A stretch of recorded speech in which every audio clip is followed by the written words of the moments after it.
Hello दोस्तों, आज मैं आपको जो कहानी सुनाने जा रही हूँ, ये कहानी है काली वर्सेस गोरे स्टूडेंट की। तो चलिए दोस्तों, देखते हैं आज की ये कहानी। किसी गांव में एक परी नाम की गरीब लड़की रहती थी।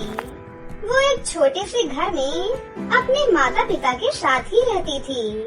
परी को बचपन से ही पढ़ने लिखने का बहुत शौक था और उसका रंग भी बहुत काला था, लेकिन उसके माता पिता गरीब थे। इस वजह से परी स्कूल नहीं जा पाती थी। परी को पढ़ाई करना बहुत अच्छा लगता था। परी के पिता दूसरों के खेतों में काम किया करते थे और परी की माँ सरिता दूसरों के घरों में झाड़ू पोछा करती थी। इन सब कामों से ही उनके घर का चूल्हा जलता था। एक दिन सरिता परी को अपने साथ अपने काम पर ले जाती है। सरिता की मालकिन परी को देखकर कहती है, अरे सरिता, क्या ये स्कूल नहीं जाती? मालकिन, हम गरीब लोग हैं, हम अपने बच्चों को कहाँ से स्कूल भेज सकते हैं? हमारे लिए तो 2 समय का खाना जुटाना भी बहुत मुश्किल है, लेकिन मेरी बेटी को पढ़ना लिखना बहुत अच्छा लगता है। बस गरीबी के कारण हम इसको स्कूल नहीं भेज पाते, और तो और सब इसके काले रंग का भी बहुत मजाक बनाते हैं। लेकिन इसको मैं आज इसलिए लेकर आई हूँ क्योंकि इसकी तबीयत ठीक नहीं है। नहीं सरिता, शिक्षा सभी को लेनी चाहिए, चाहे वो अमीर हो या गरीब, काला हो या गोरा। लेकिन तुम ये भी कह रही हो तुम्हारी बेटी को पढ़ना लिखना बहुत अच्छा लगता है, तो फिर इसे स्कूल जरूर जाना चाहिए और पढ़ाई करनी चाहिए। इसलिए तुम अब से मेरे यहाँ एक्स्ट्रा काम करना और मैं इसके स्कूल की फीस भर दिया करूँगी। अब ये कल से स्कूल जानी चाहिए। मालकिन की बातें सुनकर परी और सरिता बहुत खुश हो जाती हैं और अगले ही दिन सरिता अपनी बेटी का एडमिशन एक अच्छे स्कूल में करवा देती है। परी बहुत ही ज्यादा खुश थी। आज तो परी का स्कूल में पहला दिन था।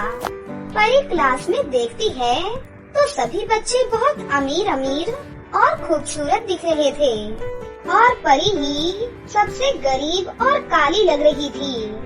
तभी एक लड़की परी को देखकर कहती है, देखो तो जरा, ये लड़की कितनी गरीब और काली है। स्कूल की यूनिफॉर्म पहन ली है, लेकिन जूते नहीं हैं। सुन लड़की, तुझे पता नहीं है, ड्रेस के साथ जूते भी पहनने होते हैं। इतने बड़े स्कूल में एडमिशन तो करा लिया, लेकिन मैनर्स बिल्कुल नहीं है। अब तो तुझे टीचर से डांट सुननी पड़ेगी। तुम लोग ऐसे मत बोलो, मेरी माँ के पास जूते के लिए पैसे नहीं थे। उन्होंने कहा है कि वो बाद में दिला देंगी। जूते चप्पल से फर्क ही क्या पड़ता है? हम इस स्कूल में शिक्षा लेने आते हैं, ना कि अपना लुक दिखाने। ऐसा कहकर परी अपने डेस्क पर बैठ जाती है और मन लगाकर पढ़ाई करती है।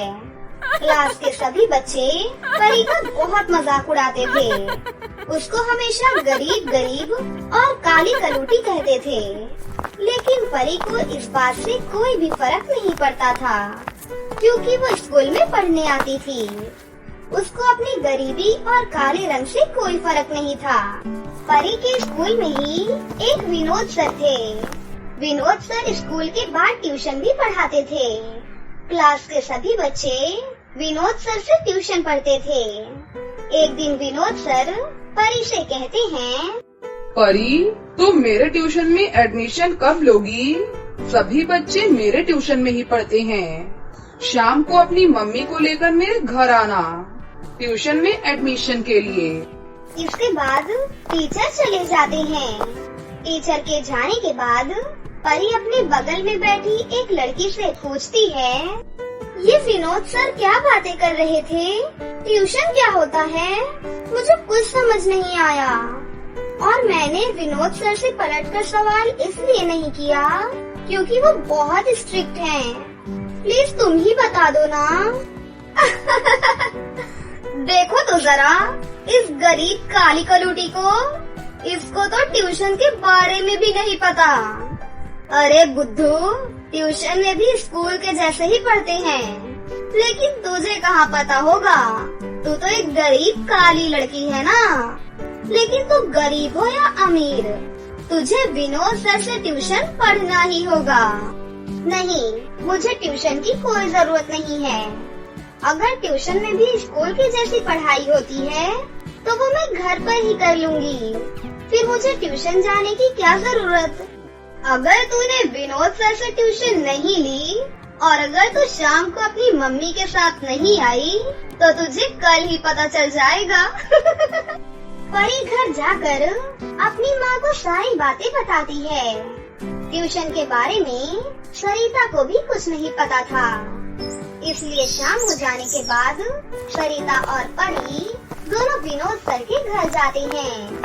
तभी विनोद सर कहते हैं, सुनिए सरिता जी, ट्यूशन की फीस 2000 है और आपको फीस एडवांस देनी पड़ेगी।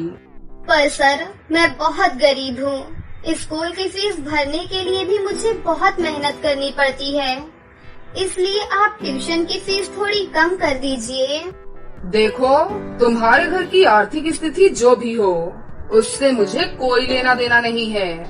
क्लास के सभी बच्चे मेरे पास ट्यूशन पढ़ने आते हैं। आपकी बेटी तो अलग नहीं है, उसे भी ट्यूशन लेना ही पड़ेगा। आप कहीं से भी पैसे दो, लेकिन मुझे पैसे चाहिए। आज नहीं तो थोड़े दिन बाद दे देना, लेकिन इसे ट्यूशन पढ़ना ही होगा। सरिता कैसे न कैसे करके कुछ एडवांस फीस भर देती है। ऐसे ही कुछ दिन बीत जाते हैं, लेकिन सरिता के पास ट्यूशन की फीस के पैसे इकट्ठे नहीं हो पाते। एक दिन विनोद सर परी पर ट्यूशन क्लास में बहुत जोर जोर से चिल्लाते हैं। तुमने मुझे क्या समझ रखा है? मैं क्या तुम्हें फ्री में पढ़ा रहा हूँ? फीस के लिए बोलते बोलते पूरा 1 महीना हो गया, लेकिन तुमने अभी तक फीस नहीं दी। इसकी सजा तुम्हें जरूर मिलेगी। सामने एक पार्क है, उसमें 50 चक्कर लगाओ और कल फीस जरूर लेकर आना। सर, 50 चक्कर बहुत ज्यादा नहीं हो जाएंगे? लेकिन मेरी माँ ने तो आपसे पहले ही कहा था कि ट्यूशन की फीस देने के लिए उनके पास पैसे नहीं हैं। वो स्कूल की फीस जमा करा रही हैं, वही बहुत बड़ी बात है। आपने सभी बच्चों को डरा कर रखा है, और तो और अगर बच्चे आपसे नहीं पढ़ेंगे तो आप उन्हें फेल कर दोगे। मुझे आपके बारे में सब कुछ पता चल गया है। आप बच्चों को डराते धमकाते हैं। एक शिक्षक को ऐसा बिल्कुल नहीं करना चाहिए। इतना कहकर परी अपने घर वापस आ जाती है और अपने बिस्तर पर लेट जाती है। परी विनोद सर के अत्याचार से बहुत परेशान हो चुकी थी, इसलिए वो अपने माता पिता से कहती है, माँ, पिताजी, विनोद सर बहुत ज्यादा बुरे हैं। मैंने तो कभी नहीं सोचा था कि एक टीचर ऐसे भी हो सकते हैं। और तो और हमने अगर ट्यूशन की फीस नहीं दी तो वो मुझे एग्जाम में फेल कर देंगे। अरे ऐसा कुछ नहीं होगा, वो तुम्हें डरा रहे हैं बस। अगर तुम पढ़ोगी और लिखोगी और अच्छे से मेहनत करोगी तो वो तुम्हें कभी फेल नहीं करेंगे। जिस दिन मुझे सैलरी मिलेगी मैं उस दिन ट्यूशन की फीस जमा करवा दूंगी। अब तुम जाओ और पेपर की तैयारियां करो। परी अपनी माँ की बात समझ जाती है और वो बहुत लगन से पढ़ाई करती है। परी एग्जाम बहुत अच्छा देती है और कुछ दिन बाद रिजल्ट भी आ जाता है। रिजल्ट देखकर परी के पैरों तले जमीन खिसक जाती है, क्योंकि वो सभी सब्जेक्ट्स में फेल थी। तभी वो विनोद सर के पास जाती है और उनसे कहती है, सर, ऐसा कैसे हो सकता है?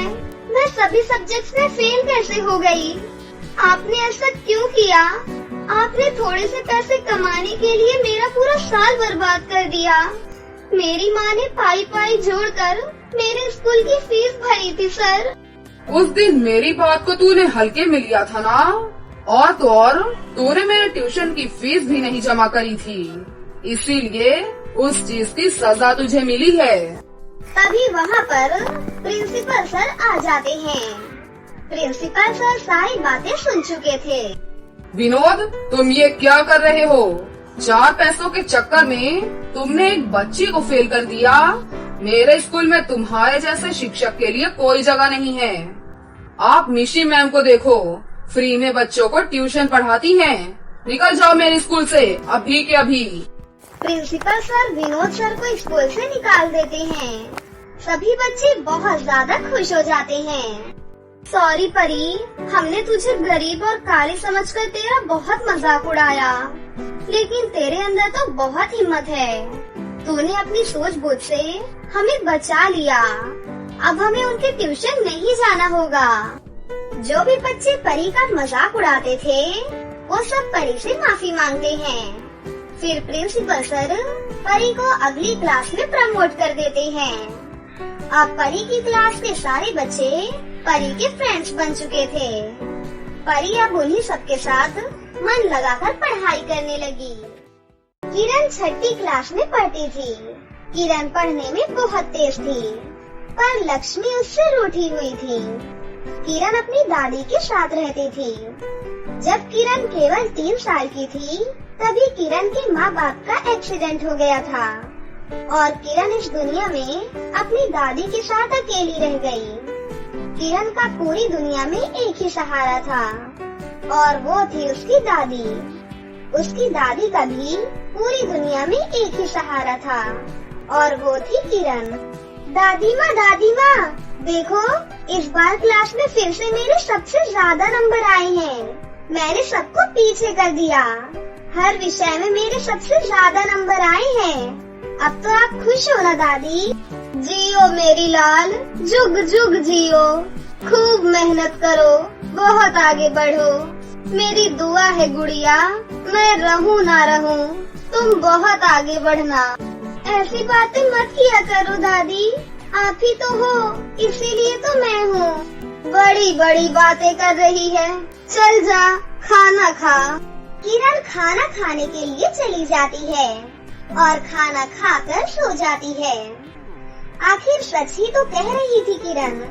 उसकी दादी के बिना पता नहीं उसका क्या होता। यही सब सोचते हुए किरण सो जाती है। जब किरण सुबह उठती है तो देखती है कि दादी अभी तक उठी नहीं।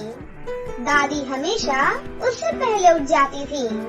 किरण दादी को उठाने पहुंचती है। वो बहुत कोशिश करती है, पर दादी उठती ही नहीं। दादी अब कभी न खत्म होने वाली नींद में सो चुकी है। दादी किरण को छोड़कर जा चुकी थी। दादी ऐसा मत कहिए दादी। पहले ही मुझे माँ बाबूजी छोड़कर जा चुके हैं। अब आप भी छोड़कर चली जाओगी तो मैं क्या करूँगी दादी? तुम्हारे बिना इस अनाथ का भविष्य क्या होगा दादी? दादी आंखें खोलो ना दादी। अपनी दादी का अंतिम संस्कार करके किरण स्कूल पहुंचती है। धीरे धीरे किरण फिर से पढ़ाई करने लगती है। हमेशा की तरह अपना काम समय पर करती है और अब उसने सुबह सुबह उठकर खाना बनाना भी सीख लिया है। पर धीरे धीरे घर का सारा खाना खत्म हो रहा है। इस बात की चिंता में किरण स्कूल पहुंचती है। स्कूल पहुंचते ही प्रिंसिपल के रूम में बुलाया जाता है। देखो किरण, हमें तुम्हारी मुश्किलों का एहसास है, इसीलिए हमने तुम्हें 2 महीनों से कुछ नहीं बोला। पर हमने यहाँ कोई अनाथालय थोड़ी न खोल रखा है जो यहाँ पर फ्री में पढ़ाई करवाते बैठेंगे। पर मैडम प्लीज मुझे कुछ समय दे दीजिए। मैं तुम्हें 1 मिनट भी एक्स्ट्रा नहीं दे सकती। कल तुम फीस लेकर आओगी तो ही आना, वरना कहीं मुफ्त वाले स्कूल में अपना एडमिशन करवा लेना, समझ गई? मैडम प्लीज समझने की कोशिश कीजिए। मेरे पास ज्यादा समय नहीं है, अब तुम जा सकती हो यहाँ से। किरण शायद स्कूल से आखिरी बार घर वापस आ रही है। घर पर खाना खत्म हो रहा था और स्कूल पर भी पाबंदी लगने वाली थी। तभी उसकी नजर एक घर के बाहर बैठे आदमी पर गई। उसने थोड़ी हिम्मत करके उस आदमी से पूछा, भैया जी आप बुरा ना माने तो मैं आपसे एक बात पूछूं? हाँ, पूछो गुड़िया, क्या पूछना है? कुछ दिनों पहले मेरी दादी खत्म हो गई और मैं अनाथ हो गई। नहीं नहीं, आप चिंता मत कीजिए, मैं आपसे कोई पैसे वैसे नहीं मांगूंगी। तो फिर क्या मांगने वाली हो गुड़िया? पैसे मत दीजिए भैया जी, बस मुझे काम दे दीजिए। आप जो कहेंगे, जैसा कहेंगे, मैं वैसा करूँगी। बस बीच में स्कूल जाने के लिए थोड़ा समय चाहिए होगा और इतनी तनख्वाह चाहिए कि मैं 2 वक्त की रोटी खा सकूं और स्कूल की फीस भी भर सकूं। वाह बच्ची वाह, बड़ी स्वाभिमान वाली हो तुम। कोई बात नहीं, तुम मेरे घर पर झाड़ू पोछे का काम करो, तुम्हारे पैसों का इंतजाम हो जाएगा। और तुम कहो तो मैं तुम्हें एडवांस भी दे सकता हूँ ताकि तुम अपने स्कूल में फीस दे सको। और अगले महीने की तनख्वाह नहीं आती है तो तुम यहीं पर खा भी लेना। आपका बहुत बहुत धन्यवाद भैया। किरण अब उस आदमी के घर पर झाड़ू पोछे का काम करने लगती है। धीरे धीरे उसकी ट्रेन पटरी पर आ जाती है। वो पढ़ाई में भी पहले के जैसा प्रदर्शन करने लगती है और अब उसे न घर के खाने पीने की चिंता है और न ही स्कूल की फीस की। प्रिंसिपल की किरण पर अभी भी कड़ी नजर है। प्रिंसिपल चाहती थी कि कैसे भी वो किरण को स्कूल से बाहर निकाल दे ताकि उसकी जगह पर अपने एक रिश्तेदार को स्कूल में सीट दे सके। मैंने सुना है तुमने फीस भर दी है और ये भी सुना कि अब तुम्हारी आर्थिक स्थिति भी बेहतर है। जी मैडम, आपकी दुआ से सब कुछ ठीक है। अच्छी बात है, पर ये सब तुमने कैसे किया? मैडम, जिस दिन आपने कहा था उसी दिन मैंने देखा पीछे की रोड पर एक भैया रहते हैं। उनके घर पर मैंने झाड़ू पोछे का काम करना शुरू कर दिया। उसी से अब अपना घर चलाती हूँ और स्कूल की फीस भी भरती हूँ। अच्छा, तुम्हारी उम्र कितनी है? 13 साल मैडम। अच्छा, तुम 14 साल की नहीं हुई हो, है ना? ठीक है, जाओ। किरण के जाने के तुरंत बाद प्रिंसिपल उस आदमी के घर पर पहुंच जाती है। किरण तुम्हारे यहाँ काम करती है? जी मैडम, बोलिए, कोई दिक्कत है क्या? दिक्कत तो तुम्हें होगी। तुम्हें पता है 14 साल से कम उम्र के बच्चों से काम कराना गैर कानूनी है। मैं अभी पुलिस स्टेशन जाती हूँ, पुलिस आएगी तब तुम्हें पता चलेगा। प्रिंसिपल धमकी देकर वहाँ से चली जाती है। जब किरण वापस आती है तो वो भैया उसे काम से निकाल देते हैं। आखिर वो भैया भी क्या करते, उसके पास भी कोई चारा नहीं था। किरण पर एक बार फिर से संकट के बादल छा जाते हैं। किरण फिर अगले दिन हिम्मत करके स्कूल पहुंचती है। किरण अपनी सहेली हीना को सारी बातें बताती है। किरण को अब कोई उम्मीद नहीं रह गई थी। उसके पास स्कूल छोड़ने के अलावा कोई रास्ता नहीं रहा। तभी हीना उसे एक सॉल्यूशन बताती है। देख, रोने धोने से कुछ नहीं होगा, हम भी तो बहुत गरीब हैं। अगर तू बोल तो मैं अपने मम्मी पापा से तेरे रहने का इंतजाम करवा देती हूँ, वरना तू खुद ही अपना इंतजाम कर ले। मुझे समझ नहीं आ रहा यार कि अब मैं क्या करूँ। मैं बताती हूँ तुम्हें क्या करना चाहिए। तुम सबसे पहले मेरे सवाल का जवाब दो। तुम पढ़ाई में अच्छी हो या नहीं? तुम तो जानती ही हो मैं कितने सालों से लगातार फर्स्ट आ रही हूँ। अच्छा ये बताओ, हमको कौन पढ़ाता है? हमको तो क्लास में कुछ नहीं समझ में आता। ऐसी कौन सी लड़की है जो हमारी मदद करती है? मैं ही करती हूँ, और कौन करता है? अरे तो भैया तुम पढ़ाओ हमको, और हम अपने साथ कुछ और लड़कों को लेकर आएंगे। तुम उनको भी पढ़ा देना। तुम्हें ट्यूशन फीस से इतने पैसे मिल जाएंगे कि तुम्हारा काम भी चल जाएगा और दूसरों बच्चों का भला भी हो जाएगा। कहो, मेरी ये बात तुम्हें कैसी लगी? तुम्हारी बात मुझे सही लगी। तुम्हारा बहुत एहसान रहेगा। एहसान की छोड़ो यार, बस तुम मुझे इस साल पास करवा दो। किरण अपने घर पर स्कूल के बाद अपनी ही क्लास और अपनी क्लास के नीचे के बच्चों को पढ़ाने लगती है। ऐसा करने से न सिर्फ किरण की आर्थिक समस्या दूर हो जाती है, बल्कि किरण का अपना एक व्यवसाय चालू हो जाता है जो उसकी तब तक मदद करेगा जब तक उसे पढ़ाई करनी है। कहते हैं ना कि अनाथ के ऊपर भी कोई है जो उसकी चिंता करता है। कहते हैं ना, जो अनाथ होता है उसका नाथ ऊपर वाला होता है, पर नीचे वालों को भी हिम्मत करनी होती है। किरण ने हिम्मत और मेहनत नहीं छोड़ी और अपनी परेशानियों से छुटकारा पाया। तो दोस्तों, कैसी लगी आपको हमारी ये कहानी? अगर आपको हमारी कहानी अच्छी लगी हो तो इसे जरूर लाइक करें, साथ ही हमारे चैनल को सब्सक्राइब भी कर लें और बेल आइकन को दबाना ना भूलें। मिलते हैं अगली वीडियो में। धन्यवाद।